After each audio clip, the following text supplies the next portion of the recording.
Read कीजिए question number 10th, the relation between time and distance. एक second, ये question रहने देते हैं, ये इंटीग्रेशन पे इंटीग्रेशन करवाने के बाद हो गया क्या अपना, पीछे आप विभिन्न हो गया। स्टार्ट करें, नेक्स्ट क्वेश्चन पढ़ें। The acceleration of moving body is represented by या कैन बी फाउंड, कौन सा फॉर्मेट होगा, किससे मिलता है एक्सेलरेशन? टाइम ग्राफ में क्या, एरिया और स्लोप। एरिया वाले हाथ ऊपर उठाओ और स्लोप वाले हाथ उठाओ। क्या बताया था, जब भी स्लोप की बात करेंगे आगे की ओर जंप करेंगे, और जब भी बात करेंगे एरिया की कहाँ आएंगे, पीछे की ओर। एक बार रिपीट कर रहे हैं, देखिए क्या था आपका, जब भी एक्सटी ग्राफ से आप क्या निकाल रहे हो, स्लोप निकाल रहे हो, तो आपको मिलती है वेलोसिटी। डन। जब भी आप वेलोसिटी टाइम ग्राफ का स्लोप निकालते हो तो आपको क्या मिलता है, एक्सीलरेशन। क्लियर। अगर हम पीछे की तरफ आते हैं, हम एक्सीलरेशन टाइम ग्राफ का जो एरिया है वो एरिया अगर फिगर आउट करते हैं तो वो आपको देता है वेलोसिटी, और वेलोसिटी टाइम ग्राफ का अगर आप एरिया फिगर आउट करते हो तो आपको मिलता है डिस्प्लेसमेंट। यही था क्या, आपको एक्सीलरेशन के बारे में पूछा है तो एक्सीलरेशन स्लोप से मिलता है, और किसका स्लोप, वेलोसिटी टाइम ग्राफ का स्लोप, यानी उसका ढाल जो है वो आपको क्या देगा, यहाँ पर त्वरण देगा। क्लियर है सभी को? तो option C, slope of the velocity time graph is the correct answer. Done. बढ़े आगे की ओर। नेक्स्ट क्वेश्चन देखिए, the velocity of a body depends on time according to the equation v is equal to 20 plus 0.1 t square, the body is undergoing. आपको ये बताना है कि इस इक्वेशन से कौन सा स्टेटमेंट वैलिड है। देखिए फटाफट चेक कीजिए, क्या चीज वैलिड होगी। पहले तो इक्वेशन सॉल्व करोगे ना, पेन तो चलानी पड़ेगी, पेन से ही आंसर आएगा, या फिर पेन को इसलिए लाए हो रख करके कि घर वालों को पता चले कि बेटा स्कूल या कोचिंग जा रहे हैं।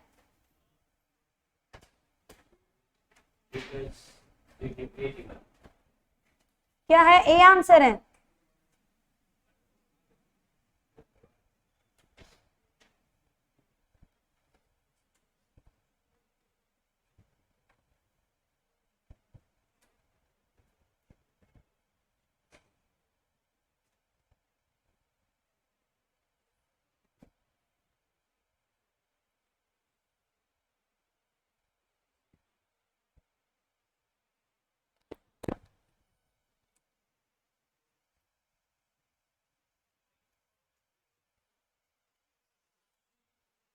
सी, और सारे सी वाले हैं। डन। पीछे हो गए बच्चे,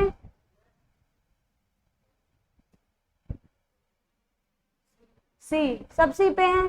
देखिए सबसे बड़ी बात, यहाँ सब जगह पे सिर्फ किसकी बात हो रही है, एक्सेलरेशन की बात हो रही है। ठीक है, दैट मीन्स हमें सबसे पहले क्या फिगर आउट करने पड़ेगा, एक्सेलरेशन।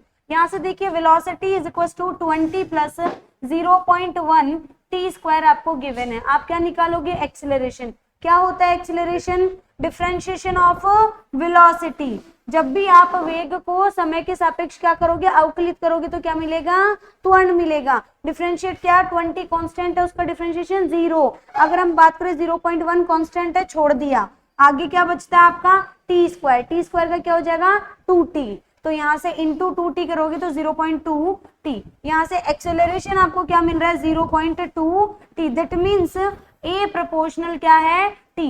ये किसके ऊपर निर्भर कर रहा है, समय के ऊपर निर्भर कर रहा है, यानी त्वरण समय के साथ या तो घट रहा है या बढ़ रहा है। अब ये घट रहा है या बढ़ रहा है, इसका आंसर कहां से मिलेगा, यहाँ पॉजिटिव है या नेगेटिव है। अगर पॉजिटिव आता है तो त्वरण क्या है, त्वरित है, एक्सेलरेटेड है, और अगर नेगेटिव आता है मतलब कैसे काम कर रहा है, रिटार्डेशन के जैसे काम कर रहा है। तो रिटार्डेशन वाला ऑप्शन तो यहाँ से अपने आप ही हट गया। सेकेंडली एक चीज देखिए, जब टाइम डिपेंडेंट है दैट मीन्स वो कांस्टेंट नहीं है, यूनिफॉर्म नहीं है, एक समान नहीं है, वो क्या हो रहा है, बदल रहा है। तो वो कौन सा पार्ट होगा, नॉन यूनिफॉर्म वाला होगा। सो एक्सेलरेशन कैसा होगा, नॉन यूनिफॉर्म एक्सेलरेशन होगा। Clear to all.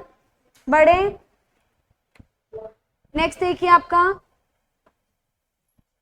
A body having initial velocity 0 is moving with uniform acceleration 8 meter per second square. The distance traveled by it in fifth second will be. करें, चलाएं सब फटाफट अपना pen.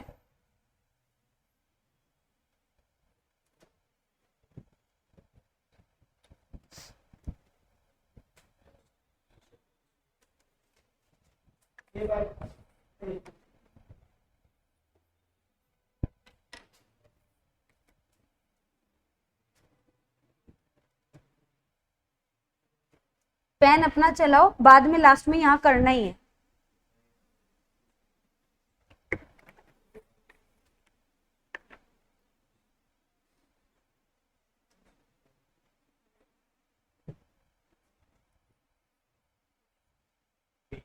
B, B वाले और B पीछे, B और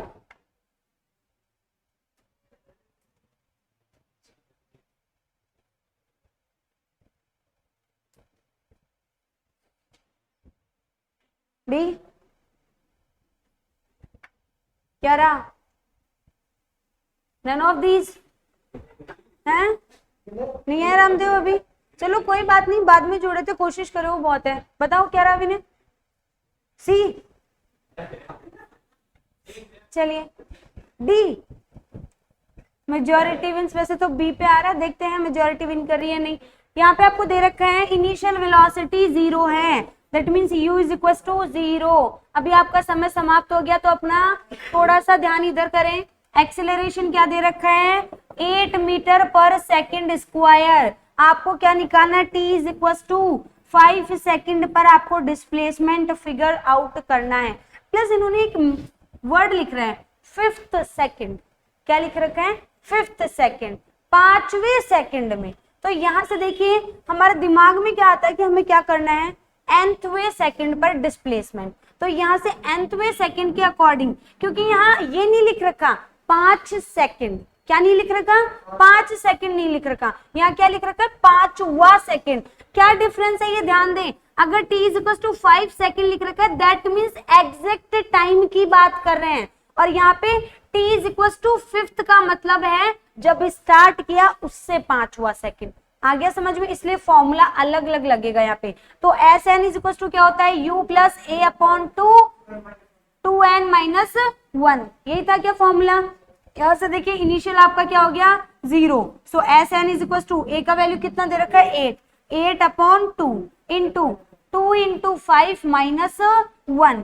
solve करेंगे 4 इंटू 10 माइनस 1 कितना हो गया? 9. और कितना आ जाएगा? 36. तो जिस बच्चे ने ए आंसर निकाला वो बिल्कुल सही है. प्लीज ध्यान दे लैंग्वेज के ऊपर. यहाँ पर क्या लिखा हुआ है? यहाँ कहीं भी ये नहीं लिखा कि 5 सेकंड में. कहीं भी ये लिखा हुआ है क्या? 5वां एक ऑर्डर है, एक एग्जैक्ट नंबर नहीं है. 5वां क्या है? 5th क्या है? एक ऑर्डर है. फर्स्ट, सेकंड, थर्ड ये ऑर्डर होता है, ये कोई एग्जैक्ट नंबर नहीं होता है. ठीक है, तो लैंग्वेज पे ध्यान दे. चलें आगे. और सबसे बड़ी बात, 5 सेकंड में एस से कैलकुलेट करोगे, वो भी ऑप्शन में था. है हाफ 80 स्क्वायर किया 25, 25 और 4 100, तो 100 भी मिल गया था. तो ये चीज कैसे पता चलेगा? देखो बच्चे, इसी क्वेश्चन का डिस्कशन दोबारा करते हैं. यहाँ पर आपको क्या क्या दे रखा है? पहले तो गिवन डेटा. ये तो देखो स्पेसिफिक केस था. सपोज यहाँ पर ये 5वां सेकंड ना होके क्या होता? 5 सेकंड होता. ठीक है, वो केस लेके बात करते हैं. ए बराबर कितना दे रखा है? 8 मीटर पर सेकंड. यू बराबर 0, टी बराबर 5 सेकंड. क्या यहाँ पर कहीं पर भी v दे रखा है क्या?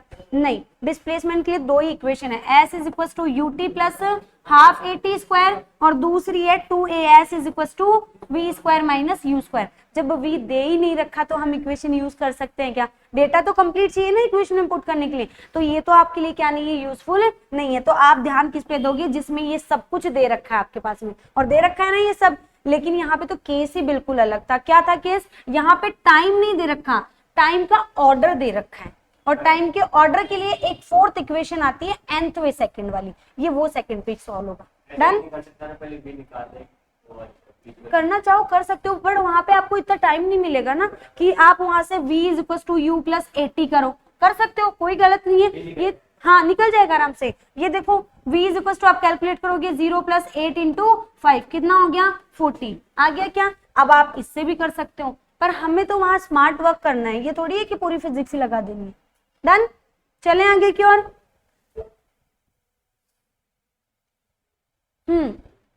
A car moving with a speed of 40 km per hour can be stopped by applying brakes after at least 2 meter. If the same car is moving with a speed of 80 km per hour, what is the minimum stopping distance? देखिए बच्चों, मैं अगर बात करूं, अभिजीत दौड़ रहा है, ठीक है, 5 किलोमीटर प्रति घंटा से, और फिर अगले ही सेकंड अभिजीत दोबारा दौड़ता उसी सेम ट्रैक के ऊपर, कितना 10 किलोमीटर प्रति घंटा। क्या मास के ऊपर फ्रिक्शन डिपेंड करता है क्या? नहीं करता। जो घर्षण बल है वो कभी भी किसके ऊपर निर्भर नहीं करता, द्रव्यमान पे निर्भर नहीं करता है। तो यहाँ से इसका बॉडी का मास तो वैसे भी कांस्टेंट है, सिर्फ किसके ऊपर डिपेंड करेगा, यानी घर्षण तो इसके लिए चाहिए 5 की स्पीड से दौड़े तो भी सेम रहने वाला है, और 10 की स्पीड से दौड़े तो भी सेम रहने वाला है, क्योंकि बॉडी तो सेम ही है, बॉडी थोड़ी चेंज हुई है, नहीं हुई ना। तो यहाँ पर भी वही केस दे रखा है, यहाँ पर सेम बॉडी के लिए दो सिचुएशन दे रखी है, एक बार वो किसी एक अलग वेलोसिटी से दौड़ रही है और दूसरी बार वो किसी अलग वेलोसिटी से दौड़ रही है, लेकिन दोनों ही सिचुएशन में रिटार्डेशन तो सेम है ना, आपका जो मंदन बल है या मंदन जो लग रहा है वो तो सेम है ना। तो यहाँ पे आपका जो डी एक्सिलरेशन है या माइनस ए है वो आप फर्स्ट केस को यूज करके निकालोगे और सेकंड केस में आप एस निकालो। एक की इंफॉर्मेशन कैलकुलेट करके कहां रखनी है, दूसरे पे। तो इस क्वेश्चन को तोड़ देते हैं दो हिस्सों में, एक क्वेश्चन यहां तक हो गया और दूसरा क्वेश्चन इससे आगे का हो गया। हिंदी वाले यहां से देख लेना लैंग्वेज को, ये यहां तक दे रखा है, ठीक है। तो यहां से देखिए फर्स्ट केस में क्या दे रखा है आपको, u इज इक्वल टू कितना दे रखा है 40 किलोमीटर पर आवर। अब आंसर जो है आपका मीटर में, तो हमें इसको कन्वर्ट करना पड़ेगा, कन्वर्ट करोगे तो क्या हो जाएगा 40 इंटू 5/18। जब भी किलोमीटर पर आवर को कन्वर्ट करते हो मीटर पर सेकंड में, then you have to multiply by 5/18। और जब भी आप मीटर पर सेकंड को कन्वर्ट करते हो किलोमीटर पर आवर में, तो आपको 18/5 से मल्टीप्लाई करना पड़ता है, ठीक है। जो बाद में जुड़े ध्यान दें। यहां से देखिए सॉल्व करेंगे कितना हो जाएगा 200/18, या और भी सिंप्लीफाई करके क्या कर दो 100/9। सही किया है क्या मैथमेटिक्स? हाँ ठीक है, यहां तक इतना ही छोड़ दो, उसको सिंप्लीफाई करने की जरूरत नहीं डेसिमल में। अगला पॉइंट देखिए यहां से क्या दे रखा है, after applying brakes stop at least कितने डिस्टेंस पे 2 मीटर पे। तो यहाँ पे एस कितना दे रखा है 2 मीटर, स्टॉप हो रहा है, दैट मीन्स क्या हो रहा है स्टॉप्ड, यानी अंतिम वेग क्या है इसके लिए 0 है। तो यहाँ से v इज इक्वल टू क्या है 0। देखो हमारे पास में है इक्वेशन 3, कौन कौन सी, यहाँ nth सेकंड की बात नहीं हो रही, विनर स्पेसिफिकली आपके लिए कि कैसे चूज करना वो चीजें ध्यान दे। फटाफट मैं तीनों इक्वेशन लिख रही हूँ, v is equal to u plus 80। क्या यहाँ से आप a निकाल सकते हो, हमें फिगर आउट तो a करना है ना, निकाल सकते हो क्या a? नहीं निकाल सकते क्योंकि हमारे पास टाइम नहीं है। सेकंड इक्वेशन की बात करो ut प्लस हाफ 80 स्क्वायर, लेकिन इसमें भी हमारे पास t नहीं है तो ये भी हम यूज नहीं कर सकते। लास्ट बचती है 2as is equal to v square minus u square, यहाँ सब कुछ है हमारे पास, तो निकाल सकते हो ना a। देखिए फटाफट a की कैलकुलेशन करते हैं। a की कैलकुलेशन जैसे ही करेंगे, देखिए a is equal to v का वैल्यू कितना है 0, 0 माइनस u का वैल्यू कितना है ये दे रखा 100/9 इंटू 100/9 डिवाइडेड बाई कितना है 2s, यानी 2 इंटू 2। डन है क्या? सो a इज इक्वल टू कितना हो गया आपका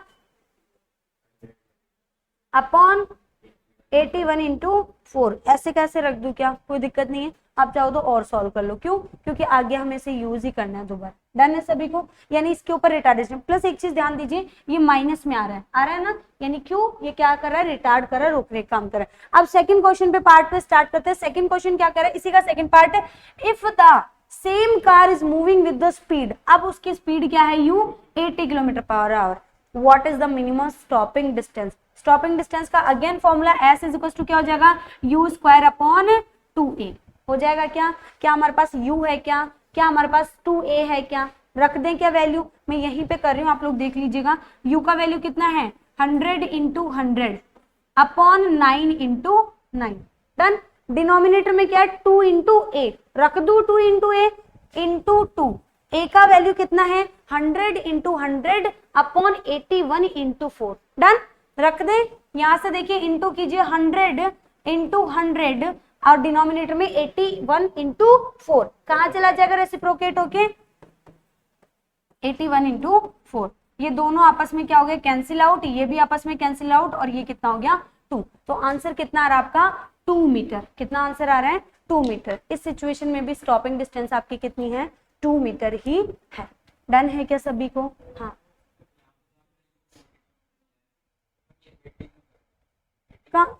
ओके सॉरी गलत, बिल्कुल सही है। यहां पर ये 100/9 नहीं आएगा, एक सेकेंड, ये जो आएगा वैल्यू बिल्कुल यहाँ पर 80 है, तो हमें 80 को कन्वर्ट करना पड़ेगा। यहाँ से u इज इक्वल टू क्या हो जाएगा यहाँ पर 80 इंटू अगेन 5/18। डन, यहाँ से आपका 9 और ये हो गया 40।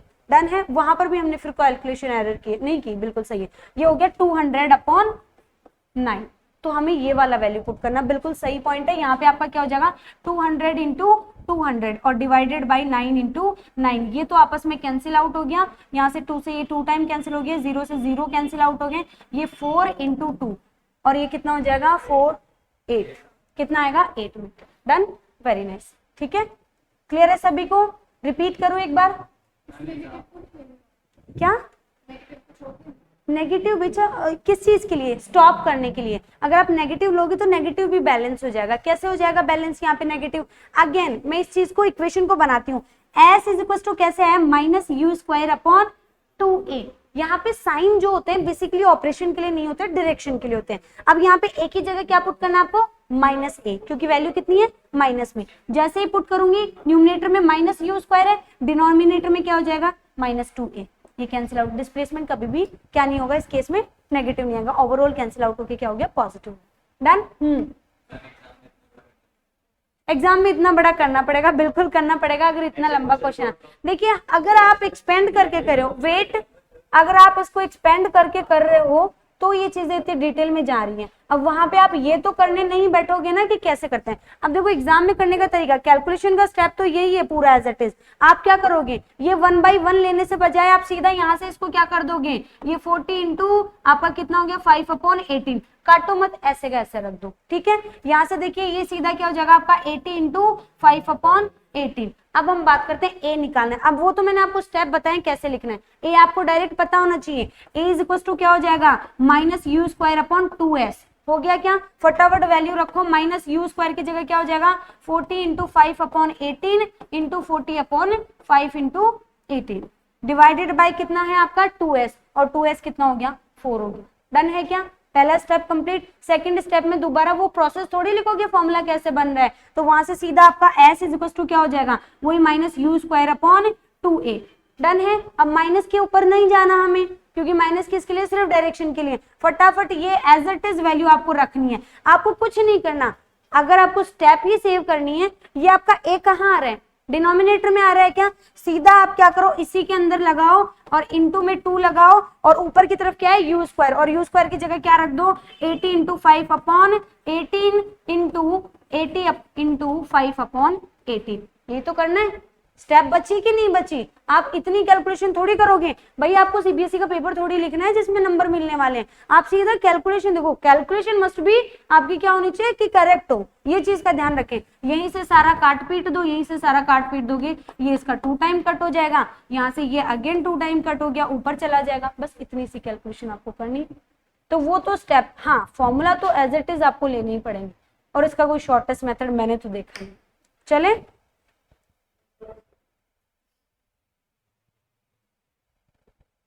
अभी तो क्या है आसपास की कहानी भी तो सुन के आनी पड़ेगी कि कहाँ से, और आराम से मुझे लगता है आपको सफिशिएंट टाइम मिलता है इन केस ऑफ फिजिक्स और मैथ दोनों में कि आप एक कैलकुलेशन पूरी कर सको।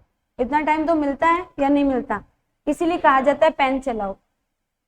इसीलिए क्या कहा जाता है, पेन चलाओ, क्योंकि पेन जितना चलेगा उतनी स्पीड बनेगी।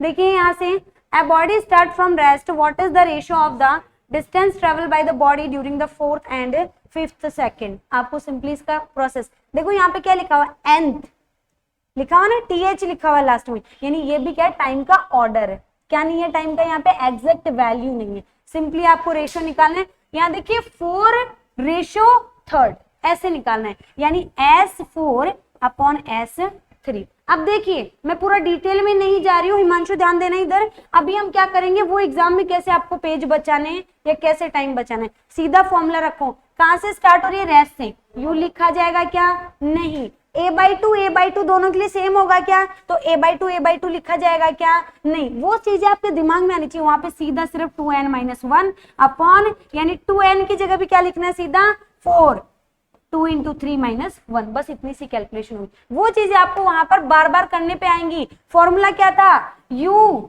+ a/2, 2n-1। एक प्रोसेस के लिए एक्सेलरेशन आपका क्या है, सेम है। अगर एक्सेलरेशन सेम है और ये वाला पार्ट आपका 0 है, तो रेशियो में तो ये दोनों हिस्से तो कट हो गए क्या, सिर्फ क्या बचता है, टाइम फैक्टर तो बचा। या फिर मैं सिंपली कहूं s डिपेंड किसके ऊपर कर रहा है, Sn 2n-1 के ऊपर डिपेंड कर रहा है कि नहीं कर रहा।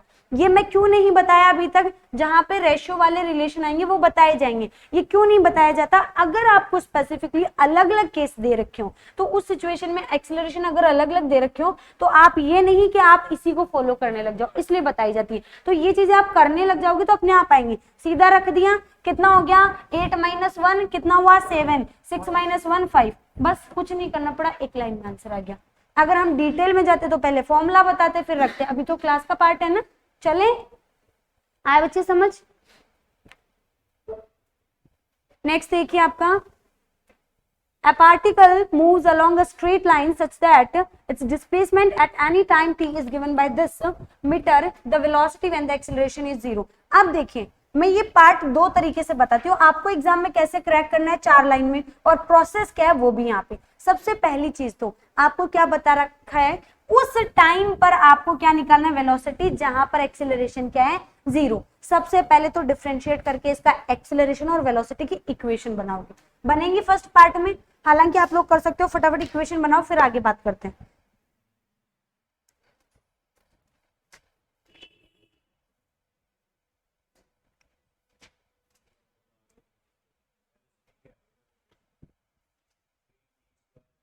नेक्स्ट एक्सेलरेशन भी लिखो फटाफट।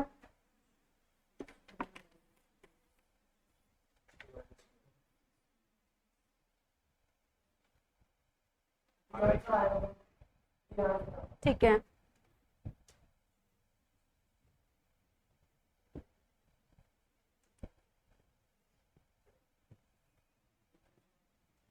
इक्वेशन बन गई क्या सभी की। अब सामने ध्यान दो, देखो बच्चों वहां पर आपको क्या करना है, अब अभी तक हम क्या कर रहे थे, ds/dt, फिर इंटीग्रेट कर रहे थे। अब सीधा लिखे यहाँ से, इसका ds/dt करना है तो v = क्या हो गया, 3t² - 6 2 12t + 3 हो गया कि नहीं।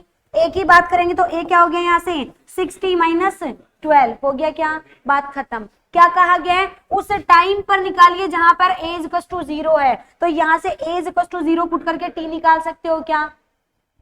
क्या कहा है, एक्सीलरेशन 0 हो उस टाइम पे वेलोसिटी बताओ, तो हमें टाइम तो दे नहीं रखा ना, यहाँ पर समय तो आपको निकालना पड़ेगा। तो एक्सीलरेशन को क्या कर दिया, यहाँ पर 0 कर दिया। जैसे ही 0 किया, 60 ये -12, उधर जाके क्या हो जाएगा, +12। सीधा क्या हो गया, यहाँ से t = 12 / 6 = 2 सेकेंड। आ गया क्या, आपको क्या निकालना है, वेलोसिटी। फटाफट ये 2 सेकेंड कहाँ पुट कर दो, इस इक्वेशन में पुट कर दो। यहीं से सीधा सॉल्व करते हैं, क्योंकि हमें तो क्या करना है, शॉर्टेस्ट करना है एकदम। तो ये क्या हो जाएगा, 2 × 2 = 4, 4 × 2 = 12, -12 × 2 = 24 + 3। यहां से सॉल्व करेंगे कितना हो जाएगा, 24 - 12, 12 - 3 कितना रह गया आपका, -9। तो आपका ऑप्शन डी जो है जिन्होंने बताया वो क्या है, करेक्ट आंसर। आए समझ में। और स्टेप क्या है प्रॉपरली, तो ये चीजें आप लोगों को निकालनी कि आप कितना क्विक कर सकते हैं। डन, क्वेश्चन तो समझ आया ना, टर्म कट करने से कोई प्रॉब्लम नहीं है ना। चलें अब आगे की ओर। हाँ जी, नेक्स्ट क्या कह रहे हैं, the position x of a particle varies with time t = this the acceleration of the particle will be 0। ये एक सेकंड के लिए रहने दीजिए, मैथमेटिकल टूल्स पढ़ाने के बाद में करवाएंगे इसका। नेक्स्ट देखिए, a truck and a car are moving with equal velocities, so applying the brake both will stop after certain distance, then इनमें से कौन सा स्टेटमेंट जो है वो करेक्ट होगा। इसके ऊपर हम चलिए देखते हैं इक्वल डिस्टेंस कवर करता है या नहीं करता। फटाफट हम आते हैं। यहाँ पे ट्रक और कार दो चीजों की बात हो रही है, प्लीज ध्यान दें, दोनों बॉडी सेम नहीं है, दोनों बॉडी क्या नहीं है, सेम नहीं है। फटाफट हम स्टॉपिंग डिस्टेंस की बात करते हैं। स्टॉपिंग डिस्टेंस आपकी क्या आएगी, v0 हो जाएगी, यानी ऊपर क्या बचेगा, सिर्फ u² और नीचे क्या आ जाएगा आपका 2a। यही होता है कि स्टॉपिंग डिस्टेंस का फॉर्मूला यही होता है। यानी यहां से हम बात करते हैं after certain distance then truck will cover less distance. आपको डिस्टेंस की बात करनी है, यानी डिस्टेंस किसके ऊपर डिपेंड कर रहा है, इनिशियल वेलोसिटी। बट इन्होंने क्या कहा है, start with equal initial velocity, यानी यू तो क्या है यहाँ पर कांस्टेंट के जैसे काम कर रहा है। ट्रक हो चाहे कार हो, दोनों के लिए इक्वल दे रखे हैं, यानी ये क्या हो गया, कांस्टेंट। 2 ऑलरेडी क्या है, कांस्टेंट है, तो एस एंटी प्रोपोर्शनल 1/a हो गया क्या, यानी ये किसके ऊपर डिपेंड कर रहे हैं, जिसका रिटार्डेशन ज्यादा उसका डिस्प्लेसमेंट कम, और जिसका रिटार्डेशन कम उसका डिस्प्लेसमेंट ज्यादा। लेकिन हमें इसका तो नहीं पता ना, तो बात करते हैं इसकी। F इज इक्वल टू क्या होता है, ma होता है। अगर मैं कहूं सड़क पे चल रहे हो, तो क्या सड़क कार और जो ट्रक है दोनों पे अलग अलग फ्रिक्शन लगाएगी क्या, नहीं ना, फ्रिक्शन तो सेम ही रहेगा। यानी ये क्या हो गया, यहाँ पर कांस्टेंट हो गया, क्या हो गया, नियत हो गया, कांस्टेंट हो गया। तो यहां से क्या निकलता है, a एंटी प्रोपोर्शनल 1/m निकलता है कि नहीं, निकलता है कि नहीं। या फिर मैं कहूं m एंटी प्रोपोर्शनल 1/a निकलता है कि नहीं, निकलता है। अब यहां से हमारे पास दो रिलेशन आ गए, फर्स्ट वाला ये और सेकंड वाला ये, यानी मास भी एक्सेलरेशन के एंटी प्रोपोर्शनल है और क्या है आपका डिस्प्लेसमेंट भी एंटी प्रोपोर्शनल है। सो यहां से इन दोनों से क्या बन गया, एस प्रोपोर्शनल m बन गया, क्या बना कि नहीं। जिसका मास ज्यादा उसके लिए डिस्टेंस भी ज्यादा और जिसका मास कम उसके लिए डिस्टेंस भी कम होगा कि नहीं। तो यहां से जब तक सेम बॉडी की बात कर रहे हैं तब तक वो मास पे डिपेंड नहीं करेगी। रिटार्डेशन जो है एक पर्टिकुलर सरफेस के थ्रू सेम अमाउंट का रहता है। जो आपका मंदन बल है, जो आपका मंदन है वो एक सतह के द्वारा एक समान लगता है। अभी आपको जब फोर्स और न्यूटन्स लॉ पढ़ाए जाएंगे तब बताया जाएगा कि घर्षण बल जो है वो पदार्थ की प्रकृति पे निर्भर नहीं करता है। एक पर्टिकुलर सरफेस के थ्रू, चाहे मैं अपना हाथ यहाँ पे रब करूं, ठीक है, और चाहे पूरी बॉडी यहाँ से रब होके जाए, दोनों के ऊपर फ्रिक्शन क्या लगता है, सेम अमाउंट का लगता है। लेकिन वो डिपेंड किसके ऊपर करेगा, बॉडी के मास के ऊपर और बॉडी की कॉन्टेक्ट सरफेस के ऊपर। कैसी है वो, स्मूथ है या रफ है, चिकनी है या फिर कैसी है, थोड़ी सी खुरदुरी है, उसके ऊपर निर्भर करता है। क्लियर है, आ गया समझ में। तो ये किसके ऊपर डिपेंड करता है, एस प्रोपोर्शनल है किसके, एम के, मास के क्या है, प्रोपोर्शनल। डन है। और ये चीज तो आप भी देख लीजिए, पहले कौन रुकता है ब्रेक लगाने पे, ये तो खुद को भी पता है। जितना भारी वस्तु आएगा उसको रोकने के लिए उतना ही ज्यादा टाइम तक काम करना पड़ेगा और ज्यादा टाइम तक काम करना पड़ेगा वो, यानी वो ज्यादा घिस करके जाएगी। डन है, चलें आगे की ओर। नेक्स्ट देखिए यहां से, a car start from rest and moves with uniform acceleration a on a straight road from t is equals to 0 to t is equals to t. After that a constant deceleration bring. ये question बनाइए, बहुत अच्छा question है। हालांकि इसमें भी हाँ मंदन तो समान ही लग रहा है दोनों में, फिर भी वो द्रव्यमान पे निर्भर कर रहे हैं, मास के ऊपर।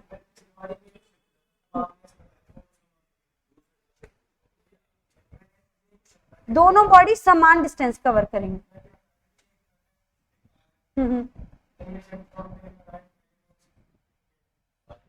दोनों साथ नहीं रुकेंगे बच्चे, अगर मैंने बताया तो सॉरी, वो गलत बताया होगा, लेकिन दोनों साथ नहीं रुकेंगे क्योंकि वो किस, हाँ तो मे भी शायद मिसकम्युनिकेट कर दिया होगा, लेकिन वो गलत है। यहाँ पे क्या होगा, वो डिपेंड करेगा किसके ऊपर, मास के ऊपर। हाँ तो गलत बता दिया होगा, बट वो मास पे डिपेंड करेगा, ठीक है। क्योंकि यहां से सीधा सीधा ये चीज देखिए, दोनों बॉडीज के अंदर, और माइट भी लैंग्वेज अलग हो तो मुझे नहीं पता उसकी, लेकिन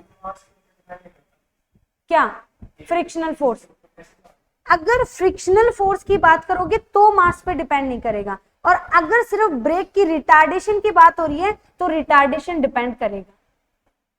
अब मुझे नहीं पता वो लैंग्वेज कैसी थी क्वेश्चन की। अगर मैं फ्रिक्शनल फोर्स की बात करूं, घर्षण एज इट इज क्वेश्चन था क्या, सेम।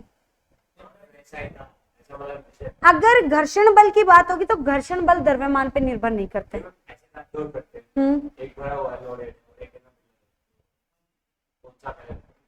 कौन सा पहले रुकेगा। तो दोनों सिचुएशन में दोनों के मास अलग अलग है तो वेरी करेगा। जिसका मास ज्यादा है वो ज्यादा डिस्टेंस पे रुकेगा, जिसका मास कम है वो कम डिस्टेंस पे। तो माइट भी या तो मिसकम्युनिकेट किया होगा पहले, या फिर ये हो सकता है क्वेश्चन का लैंग्वेज अलग। ठीक है, अगर कुछ ऐसा बताया तो अभी के लिए करेक्ट कर रही हूँ, वो मास के ऊपर डिपेंड करता है क्योंकि ये मास के क्या है, एंटी प्रोपोर्शनल। डन, चले यहाँ से देखिए नेक्स्ट क्वेश्चन। ये क्वेश्चन बनाइए, ये बेस्ट क्वेश्चन, मतलब इसमें 2 से 3 पार्ट क्लियर होंगे, बनाइए सभी और इस पे चॉकलेट लगा सकते हैं, कोशिश तो करो।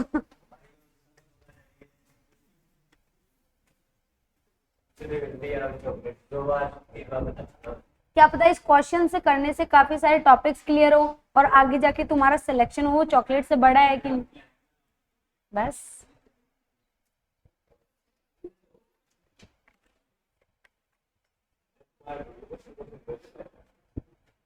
हाँ हाँ देख लो, अगर शीट रखी है तो देख लो, कोई इशू नहीं।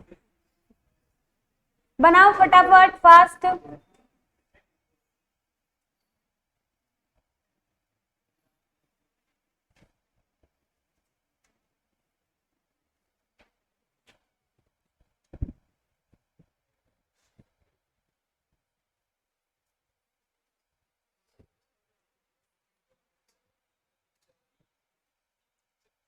बी और डी, डी देखिए फटाफट। यहाँ पर भी ये क्वेश्चन जो है 2 हिस्सों में बटा हुआ है।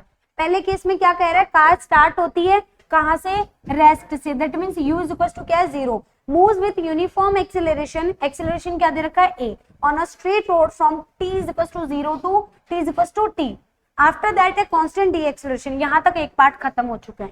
ठीक है, ये क्या कह रहा है, a से b तक वो जा रही है, यहाँ पर u इज इक्वल टू क्या है 0, वो कितना टाइम ले रही है, t टाइम ले रही है। कितना टाइम ले रही है, t। वहां जाकर उसकी कुछ ना कुछ वेलोसिटी होगी, पहले तो वो वेलोसिटी निकालो। वेलोसिटी क्या होती है, v is equal to u plus at होगी क्या, और यहाँ पे एक्सेलरेशन क्या दे रखा है, a दे रखा है, तो v इज इक्वल टू क्या हो गया, at हो गया। क्या डन है।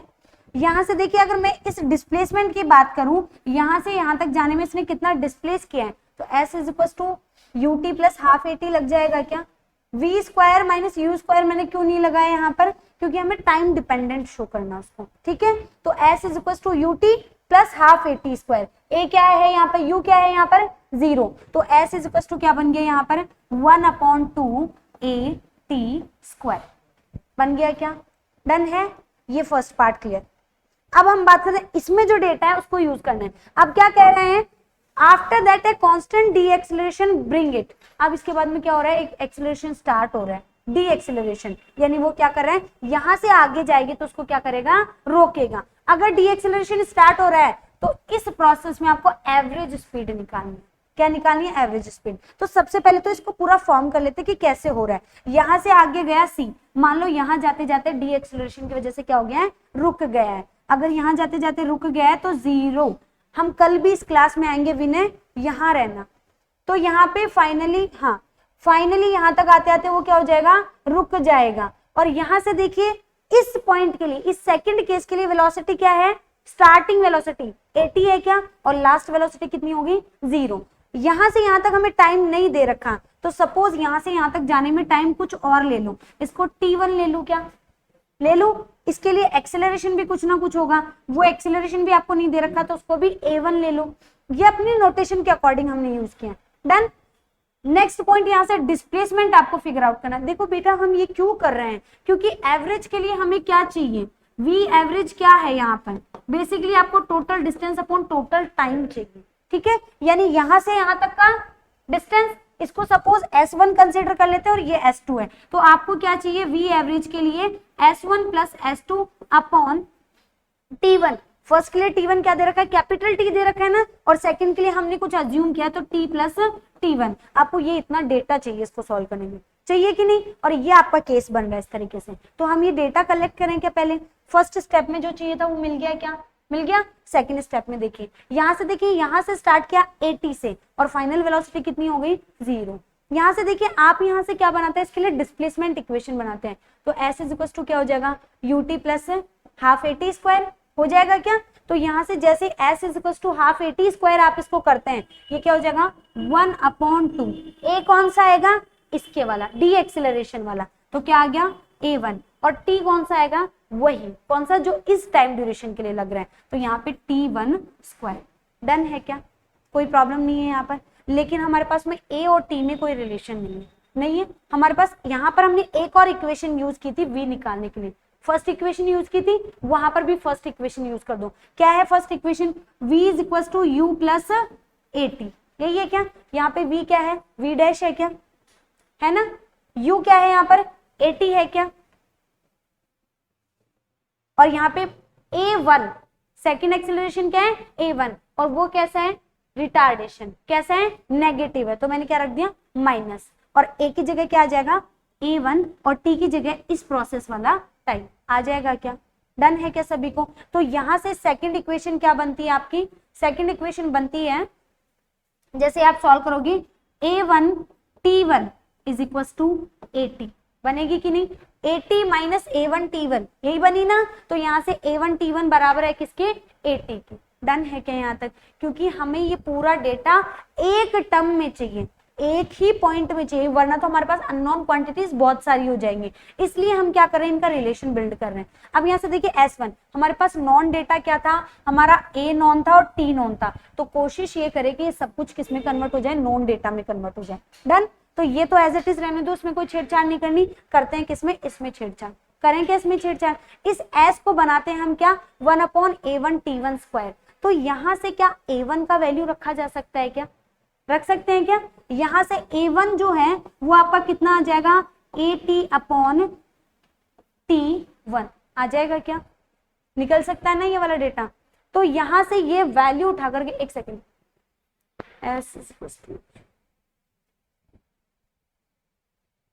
आप इसका S2 का डेटा जो है थर्ड इक्वेशन से निकालिए। थर्ड इक्वेशन क्या है, S2AS is equal to v square minus u square, क्योंकि इसके टर्म्स में निकालेंगे तो हमारा सॉल्यूशन नहीं निकल के आएगा।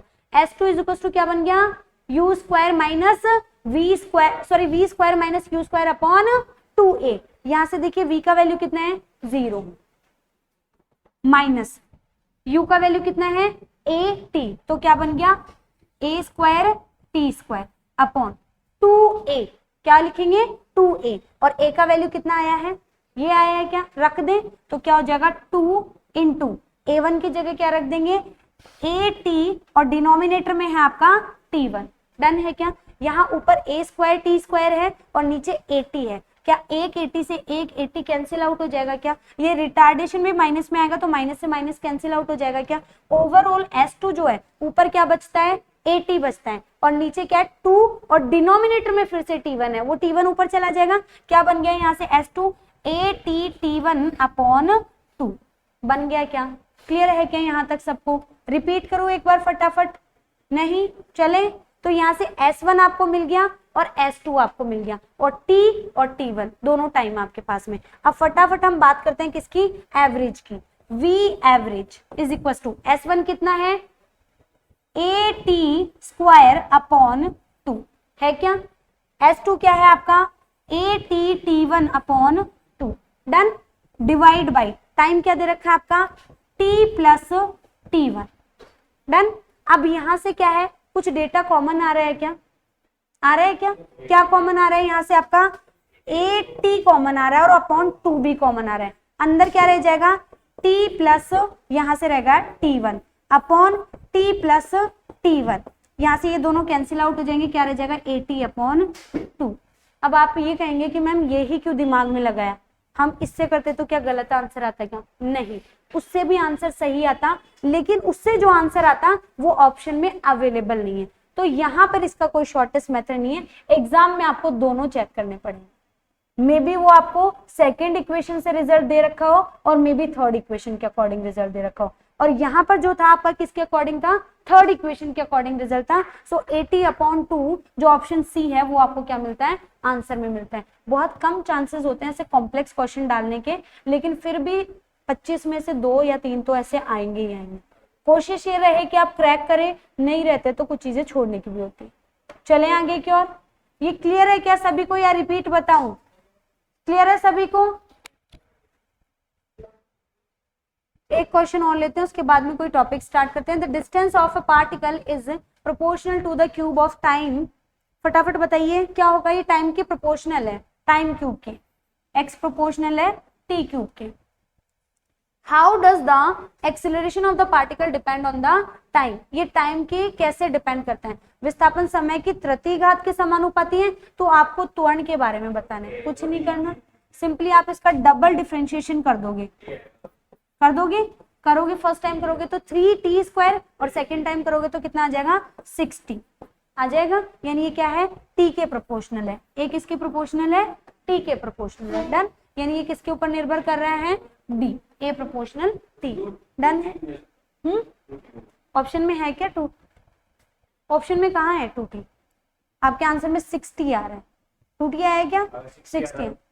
बेसिकली ये जो चीज है 6 हो या 2 हो, इसके ऊपर कोई निर्भरता नहीं होती है, ये कांस्टेंट वैल्यू होती है, इसके ऊपर कोई डिपेंडेंसी नहीं होती है। डिपेंडेंसी होती है वेरिएबल्स के ऊपर, जो आपकी चर राशियां होती है उनके ऊपर निर्भरता होती है। तो यहाँ पे चर क्या है आपका टी चर है, ठीक है, इसलिए क्या आएगा ए प्रोपोर्शनल टी है, डन। अगर ऑप्शन में आपको क्या दे रखा है 6t दे रखा है तो आप ये चूज कर, ठीक है, पर इन्होंने पूछा ही क्या है, ये डिपेंड्स ऑन टाइम, सीधा ये लिख रखा है समय पे कैसे निर्भर करे, डन। चले आगे की ओर, नेक्स्ट देखिए आपका टॉपिक स्टार्ट, एक क्वेश्चन और कर दे फ्री, ये भी डिफरेंशिएशन का हो जाएगा। हाँ एक क्वेश्चन, क्योंकि हमारा रिलेटिव वेलोसिटी कल ही हुआ है तो उसके भी 2 क्वेश्चन करना जरूरी है। तो यहाँ से देखिए क्या स्टेट कर रहा है, a boat is send across a river with a velocity 8 kilometre per hour, if the resultant velocity of boat is 10 kilometre per hour, then velocity of the river is.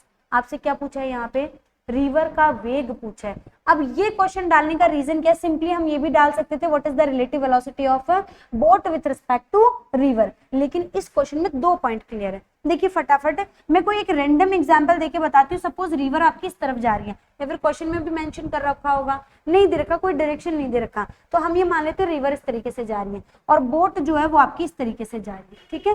ये वेलोसिटी ऑफ रिवर, ये velocity of boat हो गया क्या। इसके लिए relative velocity का formula क्या बताया था, वेक्टर में बता रही हूँ, रिलेटिव वेलोसिटी का वेक्टर फॉर्मूला क्या था, velocity of boat with respect to river, जानी इधर चाहिए, अगर स्टिल वाटर में जाती है, ठहरे हुए पानी में अगर जाती है तो सीधी जाती है, लेकिन बहाव के कारण वो क्या हो जाती है, तिरछी हो जाती है, ठीक है, यानी रिजल्टेंट वेलोसिटी इधर आएगी, ठीक है। और उसके 2 तरीके हैं, इस तरीके से निकाल लीजिए, इस तरीके से निकाल लीजिए, एक ही कॉन्सेप्ट एप्लीकेबल होते हैं, डन। तो यहाँ से VBR यानी relative velocity of boat with respect to river क्या हो जाएगी, relative velocity of boat minus relative velocity of river, यही होता है क्या फॉर्मूला।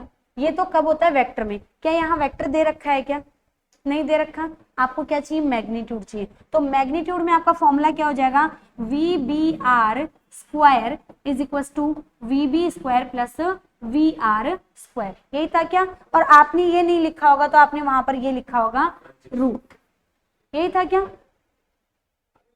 सबर, अभी मैंने क्या कहा, इस क्वेश्चन में 2 चीजें हैं, ठीक है, हो गया यहाँ तक। अब आप देखिए क्वेश्चन की लैंग्वेज, ये तो हमारा थ्योरी पार्ट हो गया जो हमने पढ़ा है। अब क्वेश्चन क्या कह रहे हैं, आपको ये कह रहा है boat is sending across a river with a velocity, ये किसकी है, if the resultant velocity of boat then what is the velocity of river. पहला पार्ट आपको दे रखा है कि एक जो नाव है वो 8 किलोमीटर प्रति घंटा की रफ्तार से क्या कर रही है, नदी में जा रही है, ठीक है। दूसरे केस में क्या कहा है, इसकी रिजल्टेंट वेलोसिटी जो है, इसका क्या है, रिजल्टेंट वेलोसिटी, इसका परिणामी वेग जो है वो कितना है 10 किलोमीटर पर आवर, यानी किसकी वैल्यू दे रखी है आपको, इसकी वैल्यू दे रखी है, इसकी दे रखी है ना, और आपसे पूछ क्या लिया है, ये पूछ लिया आपसे, तो हमारा फॉर्मूला बिल्कुल चेंज हो गया ना, बिल्कुल चेंज हो जाएगा। यहां से अगर आप सॉल्व करना स्टार्ट करोगे तो सिंपली आपको VR square is equal to क्या मिलेगा, VB square VRB square minus VB square, यही मिलेगा क्या। यहां से इसको हटाओगे तो क्या हो जाएगा, यहाँ से रूट लग जाएगा। अब बाकी टर्म्स रखी हुई आप खुद सॉल्व कर सकते हैं, कर सकते हैं, हाँ ठीक है। सी 10 दे रखा है 100 माइनस दूसरा दे रखा है 8, 64 कितना आ गया 36 और कितना होता है √6। आ गया क्या समझ में? किसी को कोई डाउट है क्या? नहीं, √36 तो आंसर कितना आ गया 6 आ गया। यहाँ ऑप्शन में भी नहीं है अभिजीत, ठीक है। अगले पॉइंट की तरफ बढ़ते हैं। सेम क्वेश्चन अगर आपको क्या दे रखा हो वेक्टर में, तो एक क्वेश्चन वेक्टर का और निकालते हैं ताकि ये चैप्टर अपना क्लोज हो जाए। A boat is moving with velocity this in river and water is moving with velocity this with respect to ground, ठीक है। relative velocity of both with respect to water। आपको क्या दे रखा है यहाँ पे? रिवर की वेलोसिटी दे रखी है और बोट की वेलोसिटी दे रखी है। आपको क्या निकालनी है? रिजल्टेंट वेलोसिटी, या फिर मैं कहूं इसके लिए relative velocity with respect to river निकाल रखी है। यहाँ पे देखो इंग्लिश लैंग्वेज में थोड़ा सा क्या आता है, छेड़छाड़ आती है। हिंदी में साफ साफ लिखा हुआ है नाव नदी में इस वेग से और जो जल का प्रवाह है वो इस वेग से। किसके सापेक्ष? जमीन के सापेक्ष, यानी विथ रिस्पेक्ट टू ग्राउंड दे रखी है दोनों चीजें। यानी यहाँ पर आपको देखिए ये रिवर, हालांकि ये बनाना इस तरीके से गलत होगा क्योंकि इस डायरेक्शन को हम आई कैप लेते हैं, लेकिन एक डायग्राम तो बनाना ही है समझाने के लिए। तो ये इस तरफ आपकी रिवर की वेलोसिटी होगी, ठीक है। सेम एज बोट की वेलोसिटी इस तरफ। डन। आपको क्या निकालना है यहाँ पे? रिजल्टेंट वेलोसिटी निकालनी। आप ये फॉर्मूला भी अप्लाई कर सकते हैं और इसके लिए आप ट्रायंगल रूल से भी क्या कर सकते हो, निकाल सकते हो। दोनों एक ही कॉन्सेप्ट पे फॉलो करते हैं। ट्रायंगल रूल से निकालते हो तो हम इसका मैग्नीट्यूड की बात कर रहे होते हैं और इससे आप डायरेक्ट क्या निकालोगे? इसकी रिलेटिव वेलोसिटी। तो रिलेटिव वेलोसिटी, और यहाँ पे देखो दोनों क्वांटिटी किसमें दे रखी है? वेक्टर में दे रखी है ना। तो सिंपली आपको v relative is equal to v relative velocity of boat with respect to water। so relative velocity of boat with respect to water निकालनी होगी तो velocity of boat minus velocity of river, यही लगेगा क्या?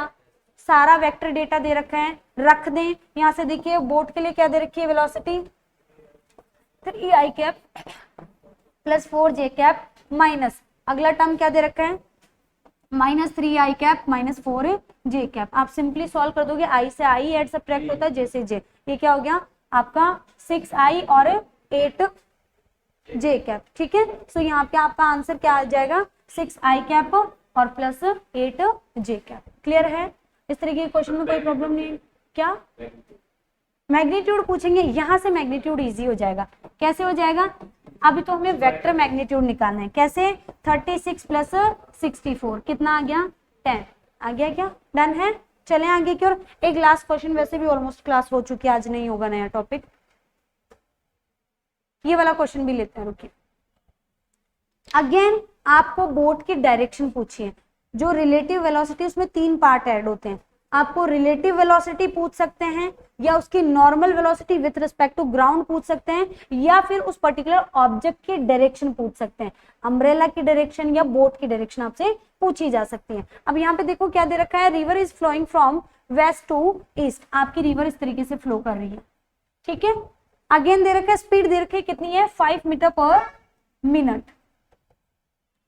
ए man can swim in still water. ये जो normal ठहरा हुआ पानी है उसमें तैर सकता है किस स्पीड से 10 मीटर पर सेकेंड। ठंडे पानी में क्या वो तिरछा जाएगा क्या? नहीं। जिस पॉइंट से सपोज ये आपकी क्या है कोई रिवर है, अगर ये आपकी रिवर है तो वो ठंडे पानी में यहां से तैरना स्टार्ट करेगा। क्या हो रहा है? यहां से तैरना स्टार्ट करेगा तो सीधा जाएगा कि नहीं? सीधा ही जाएगा ना ठहरे हुए पानी में। तो ये क्या हो जाएगी वेलोसिटी ऑफ मैन किसकी रिस्पेक्ट में? ग्राउंड की रिस्पेक्ट में। डन। आपको यहां से क्या पूछा है, in which direction should be the man swim so as to take the shortest possible path to go to the south. एक चीज बताओ, अगर वो सीधा तैरता है तो इस बहाव के कारण वो किधर जाएगा? इधर जाएगा, ठीक है। अगर ये पहले से ही इतना टेढ़ा होके तैरेगा तो घूम करके कहाँ जाएगा?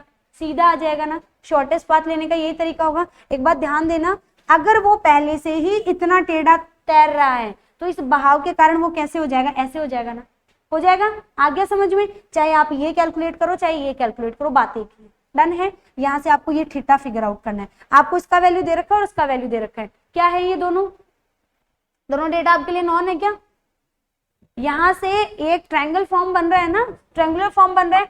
आप इसको क्या कर सकते हो, एक दूसरा कॉन्सेप्ट भी लगा सकते हो। क्या कर सकते हो? वही रिवर वाला, यहाँ से रिवर की वेलोसिटी इस डायरेक्शन में, मैन की वेलोसिटी इस डायरेक्शन में। अब आप क्या कर दो, रिवर को क्या कर दो, स्ट्रेट कर दो, मतलब रेस्ट में कर दो। रिवर को जैसे ही रेस्ट में करोगे ये क्या हो जाएगा, वी आर हो जाएगा। ये जैसे ही वी आर इधर की तरफ नेगेटिव डायरेक्शन में लग गया तो रिवर क्या हो गई, रेस्ट में हो गई, यानी इसका वैल्यू सिर्फ माइनस वी आर आएगा। और उस सिचुएशन में क्या निकाल सकते हो आप, यहाँ से भी निकाल सकते हो। तो आपको simply write angle triangle use करते हुए यहाँ से क्या निकालना है, थीटा का वैल्यू निकालना है। आपको जो दो डेटा दे रखा है उन दो डेटा को यूज करते हुए क्या निकालना है, थीटा का वैल्यू यहाँ से निकालना है।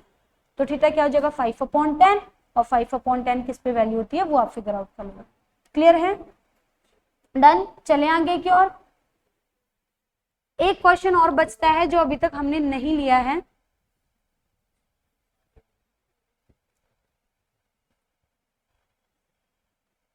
इस तरीके के क्वेश्चन भी देख लीजिए एक बार। यहाँ पे दे रखा है time taken by the object falling from rest to cover the height h1 and h2 is respectively t1 and t2 time. What is the ratio of t1 and t2 time. किसी हाइट से कोई ऑब्जेक्ट ड्रॉप करते हैं तो उसका initial velocity क्या होता है, जीरो। क्या होता है, जीरो। तो इस सिचुएशन में आप क्या निकालोगे, डिस्प्लेसमेंट निकालोगे। डिस्प्लेसमेंट u0 करके निकालोगे और टाइम डिपेंडेंट निकालना है तो कौन सी इक्वेशन लगेगी, दूसरी। s इज इक्वल टू क्या हो गया, u तो जीरो हो गया, क्या बचता है आपका half a t square. Done है क्या, आपको a यहाँ से t और s का रिलेशन निकालना है क्या। फर्स्ट केस में क्या है आपका, सिंपली आप यहाँ से देखो s प्रोपोर्शनल है t स्क्वायर, ठीक है। That means t and proportional है क्या, रूट s की, है क्या। तो यहाँ से दो टाइम पीरियड दे रखे हैं t1 और t2, तो यहाँ से ये भी क्या हो जाएगा आपका रूट s1/s2। इन्होंने s1 और s2 को क्या दे रखा है, हाइट के टर्म्स में दे रखा है, तो क्या हो जाएगा रूट h1/√h2। सिंपल है, डन।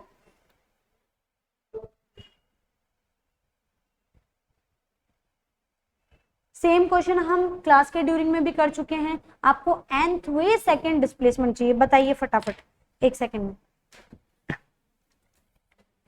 फोर्थ इक्वेशन,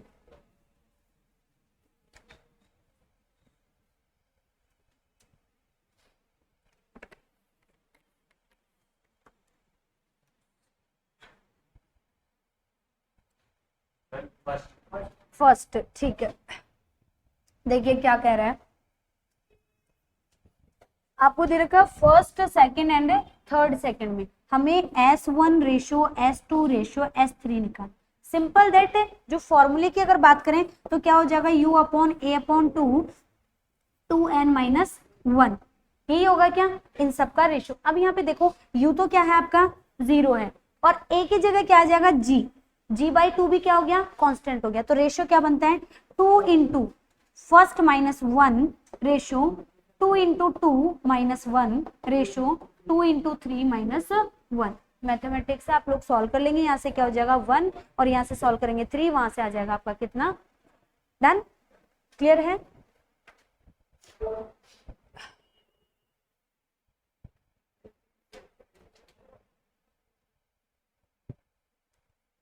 हाँ जी। ये क्वेश्चन देखिए, a lift is going up, the variation in the speed of the lift is given by this graph, what is the height which the lift takes to the passenger। बनाइए, एक lift जा रही है कुछ passenger को ऊपर लेकर के और उसके लिए वेलोसिटी टाइम ग्राफ आपको दे रखी है। आपको क्या पूछा है कि वो लिफ्ट उन पैसेंजर को मैक्सिमम कितनी हाइट तक ले जा पाए।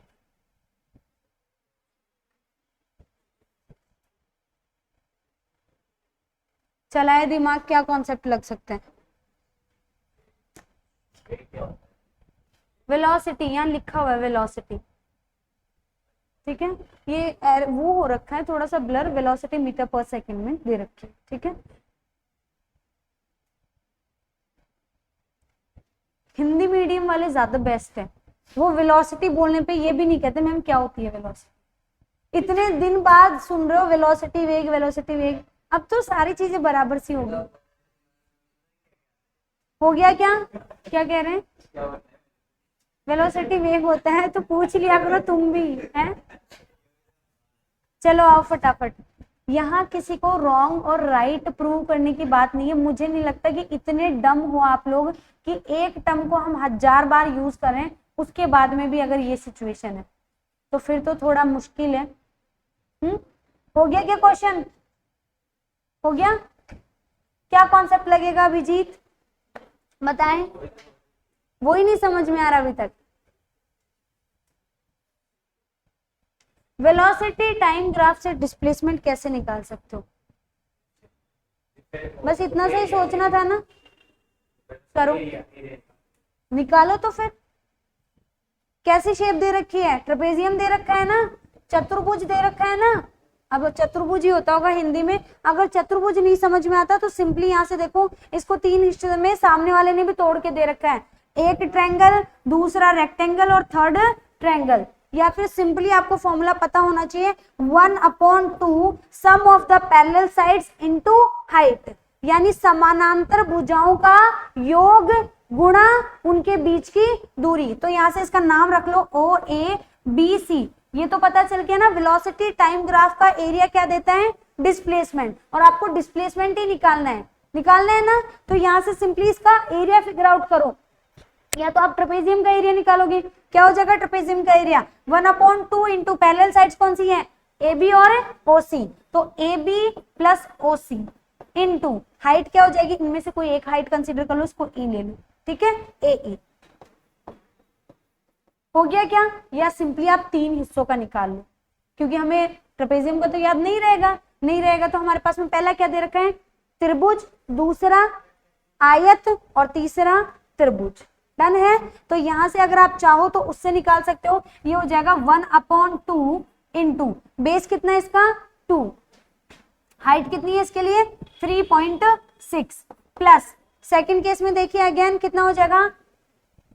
2 10 10 माइनस 2 कितना हुआ? 8 इंटू 3.6 प्लस लास्ट कितना बच रहा है? 2। और वही सेम, यानी इसका 2 गुना कर देते, कर दूं क्या? यहां से ये 2 से 2 कैंसिल, ये रह गया 2 इंटू 3.6 और दूसरा रह गया 8 इंटू 3.6। आपका एलसीएम आ गया 3.6, अंदर रह गया 8 प्लस 2, क्या हो जाएगा आपका? 36। हो गया क्या? तो आंसर जो है आपका 36 मीटर है। हाँ बेटा मैंने वही किया है इधर, हाँ वही किया है। अदरवाइज आप ट्रेपेजियम, मैंने क्या बताया, ये फॉर्मूला याद रहता है दी बेस्ट है, नहीं याद रहता तो आप ये अपना जो बेसिक प्रोसेस है वो फॉलो करें।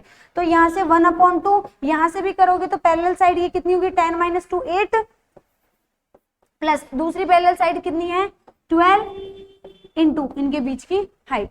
तो आपको ये कॉन्सेप्ट यूज करना। डन है? पैरेलल साइड्स कौन सी हैं? ये वाली और ये वाली। इसका वैल्यू कितना है? 8 है क्या? इसका वैल्यू कितना है? 12 है क्या? और बचता क्या है आपका? हाइट। हाइट कितना है? 36 है। 8 और 12 कितना हो गया? 20 हो गया क्या?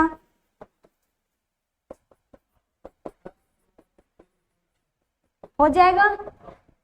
डन। जो भी फॉर्मूला आपको ध्यान में रहता है आप उससे कर सकते हैं।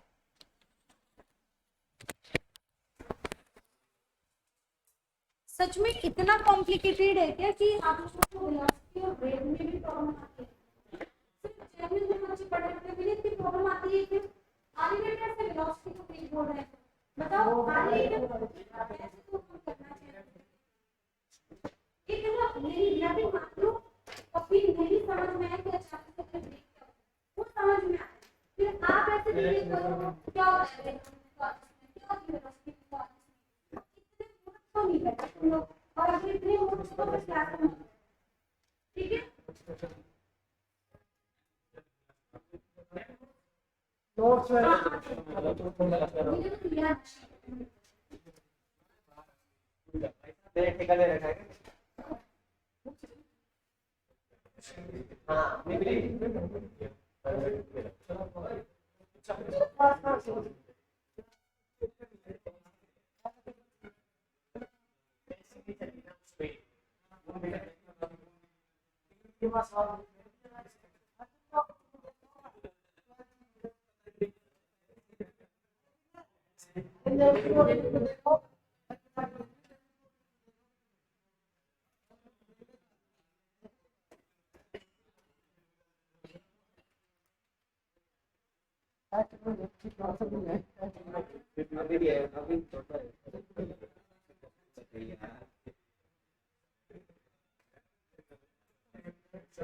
बाद में ये खराब हो गया